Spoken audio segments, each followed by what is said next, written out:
Welcome back, everybody. Just Mike here.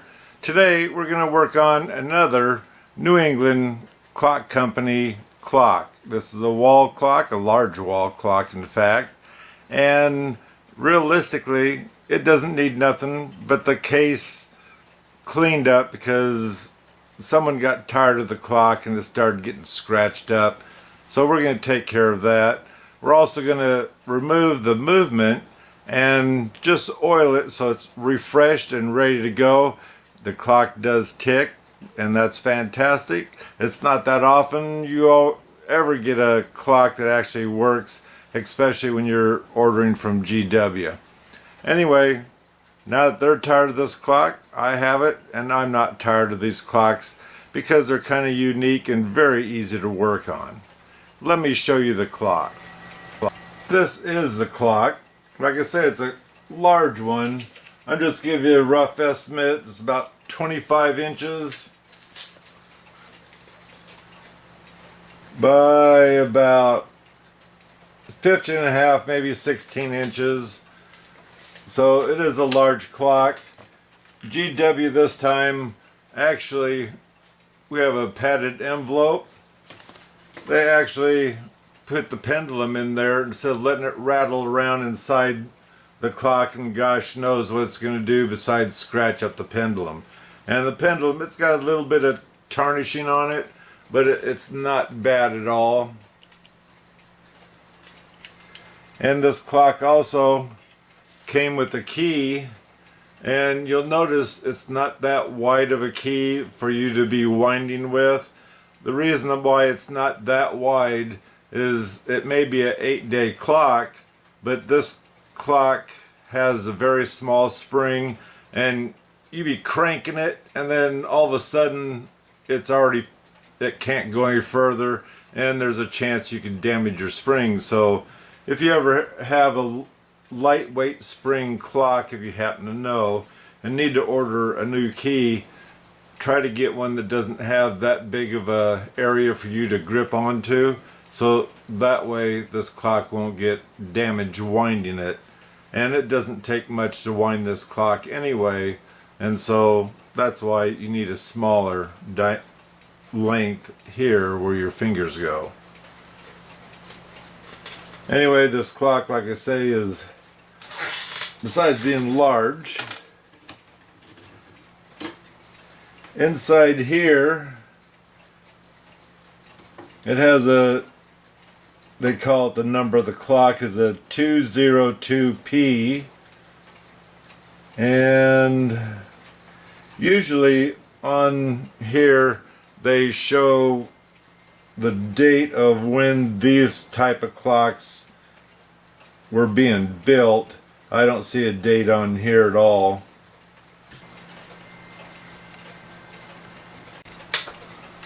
So having the, we'll say, nice pattern in the glass, so you can actually see the pendulum move back and forth. In fact, I'll go ahead and hook the pendulum up to show you how nice that looks.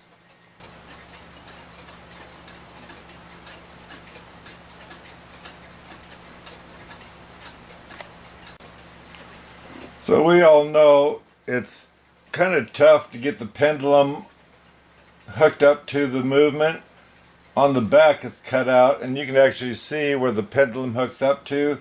So from the inside you can bring the pendulum up and catch that and not have as much problem as trying to look up inside the clock. It tells you, because it's such a large clock, and usually clocks are easy to get off of sideways motion when you wind them. Here it tells you once you have this thing leveled on the wall, you're supposed to stick a tack in the wall, and it comes through this hole here from the inside, and you just tack it to the wall. So on the can it does say made in Germany. Anyway, this backboard has been nailed on, and realistically I need to de-nail this thing, get this board off, and the reason why is because, number one, this here movement, I see a metal piece up here, and that looks like it's something that, depending on what movement or clock it goes in, you might be hanging this clock by that tab in there more than likely. And because of that being in the way, I don't think I can pull this out when I take the two, I guess we'll call them nuts off the front, to relieve this out of here, because that's buried. And normally your front dial, it usually has screws on it, and you can take those screws off and take it out that way, but this one doesn't have them, so they must be buried inside on this clock. So let me get these nails out, get this board off, and let's see just what it looks like inside. I got the board off, but I can tell this plywood has got some age to it, or just needs some moisture. So I'm going to wax this with my Howard's wood conditioner. It'll make this darker. I'm not going to wax the paper because that'll be darker. I'm just going to go around it, and it should be good for that.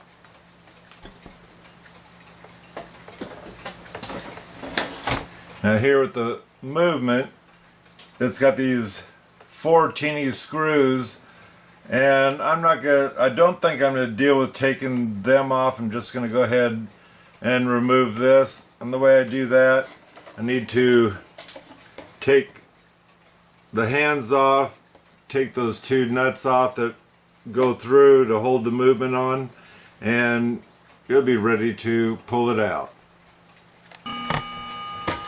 On this here, we only had the decorative nut, as I call it. There's nothing else on here. So we have a square hole here, and this one you just pull as you're working it out, because it's pressure fitted like most clocks are. Now to remove these, I just use a fatter screwdriver. That's loose as can be already. And this one here is pretty much just as loose.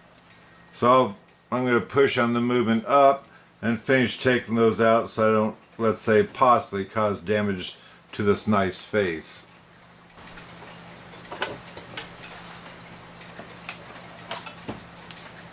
So you can see these are threaded, both of them, and now the movement just drops right out of there. Now I did notice that my glass wants to fall out, and that's because this board needs to be re-nailed in, and that could have happened during shipment. This here board also moves, and I might put something underneath the end of it to hold it up into place. Otherwise, I did see a line through here of I could see clear through the glass, not the glass itself. So before I oil the movement, I want the wax to soak in. I'm going to go over some of these scratches with a little bit of steel wool, not very heavy steel wool, 4/0 I think it is. Then I'm not going to get carried away, and then I'm going to go ahead and use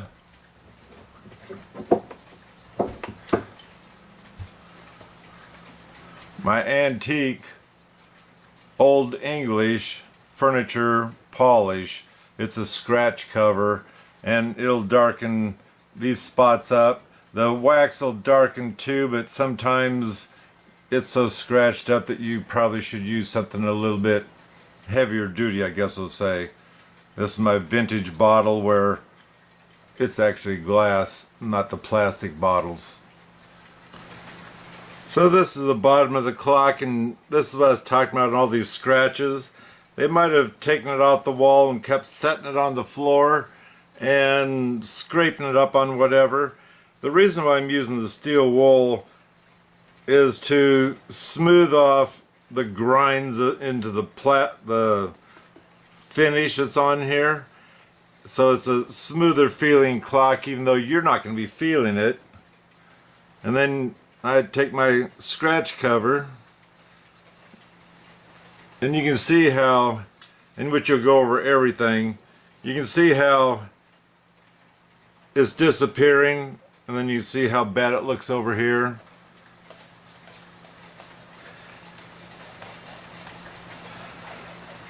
It really works well on covering, and that's what it's doing, is covering up the scratches that you may have, and you have to get it down into the scratch depending on how deep it is. And also there's a staple there, and the staple there, that's the craftsmanship that the New England Clock Company does. It's kind of their trademark. You would think, well, why don't they fill it in? Well, that's part of their rustic look, I guess. I'm not the one that run the company, and when I first saw that before, I was a bit upset myself, and then I finally accepted that is part of the detail of this clock, or most of their clocks. So while that case is, we'll say, drying before I can wax it, let's go ahead and take the cover off to this movement.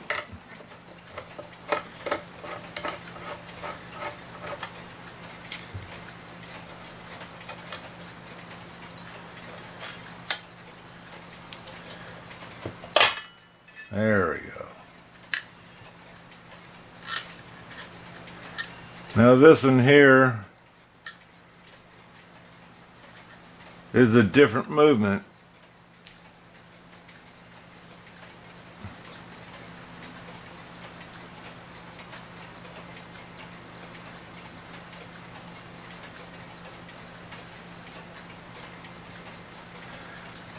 But it seems to run fine and everything. Looking inside here, it looks pretty clean. I do see a touch of dirt in there, but they do say if your clock is still running, why mess with it, we'll say. Anyway, this also has, right here is a slip clutch, so that way this can be altered. Normally you would hold on to the pallets, we'll say, so you can actually adjust it one way or another. I haven't wound this up. I don't know if it might need winding, I'm not sure, just for the heck of it. No, it feels good. So to get this movement off, there's a pin, taper pin, a taper pin, that's two, and there's the third one. Let me take those off so we can oil this up.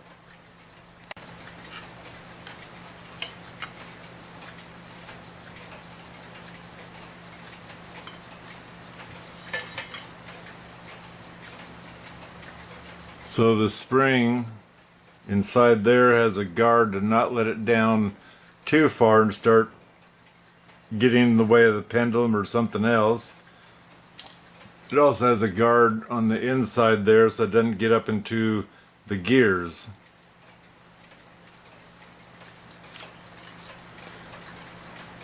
And this doesn't have what I see of any dust, so I'm going to leave well enough alone.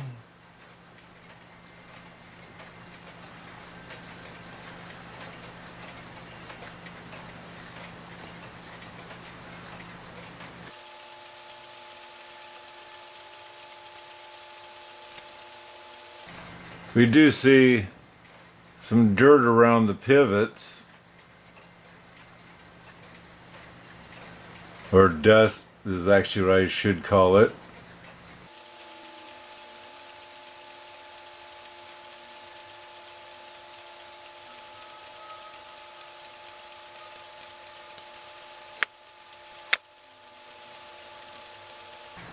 I gave the spring a little bit of oil too, and it'll work its way in as it goes around.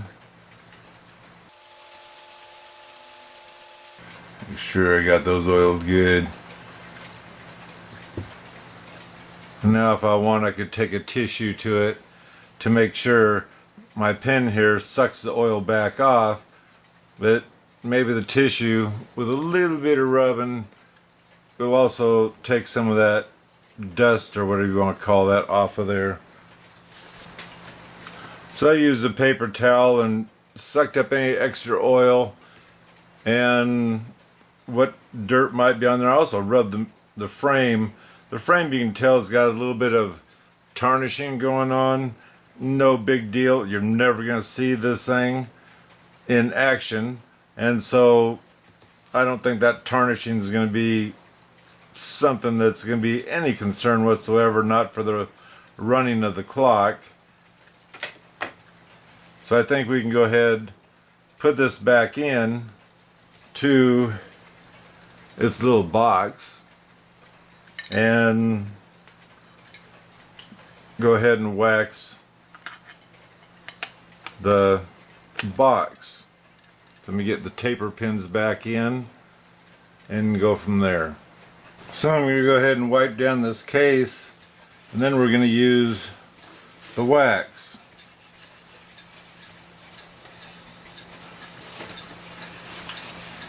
I also did the door.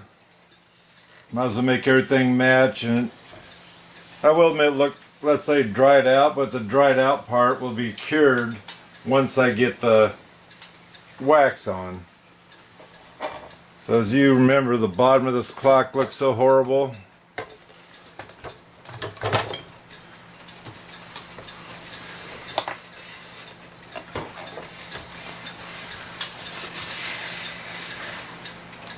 That bottom really bad along here.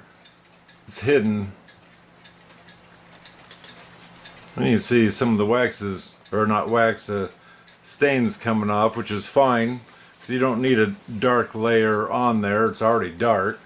We just needed it mainly in the spots that was scratched. Yeah, this board is dry. And you think, oh my gosh, it's soaking up so much of that. The reason why you're putting it on here is wood polish and conditioner. So it's going to help moisten the board to keep the actual moisture out.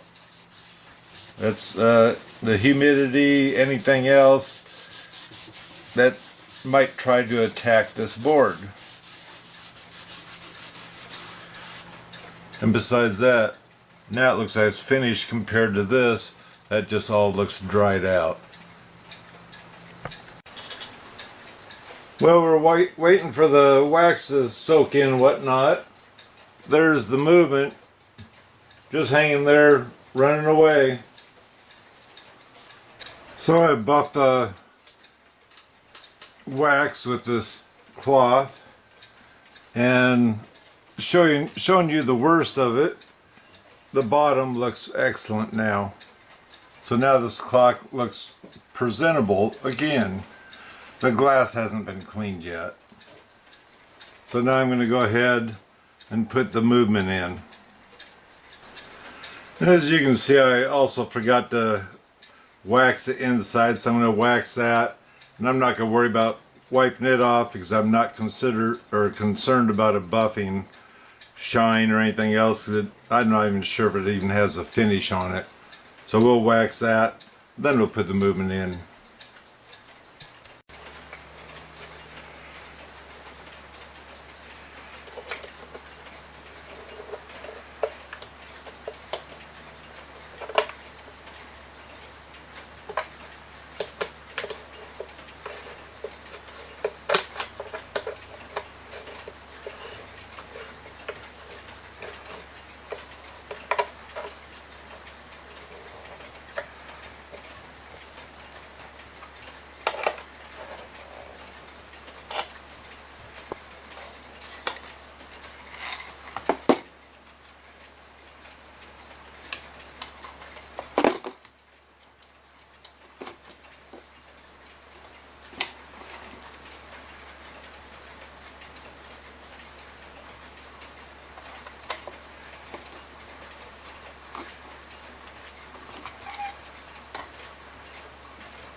Now to get the back of the clock cover on. Some people, when they take the back off, they want to hide this, so they put it to the back of the clock. That's not the way it's supposed to go on original. It's supposed to go to the inside of the clock.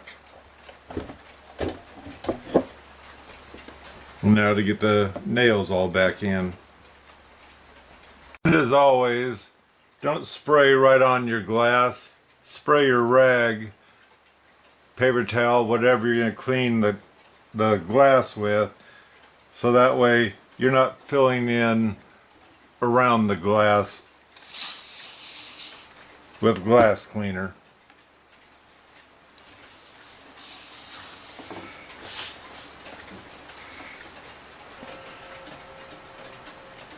So there it is, all in this glory. Looks like a brand new clock again. And so either that's already your clock, you've had it for years and you want it to look beautiful again, or maybe you just got the clock and now you can enjoy it for quite a few years. Anyway, the reason why you put a tack in the wall, I just remembered because I was dealing with hanging it on the wall. When you open that door, the door gets heavy on this side and the clock will then tip out of shape. So get your tack in where there's a little hole in there. Get a tack in to hold it in the wall, or a small nail. So are you wondering how that slip clutch works? This clock is ticking funny. I don't have a nail in the back, so you have to hold on to it.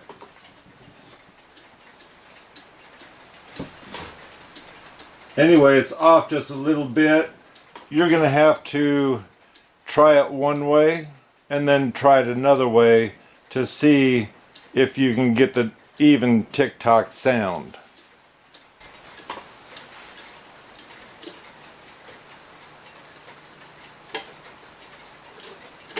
Oop.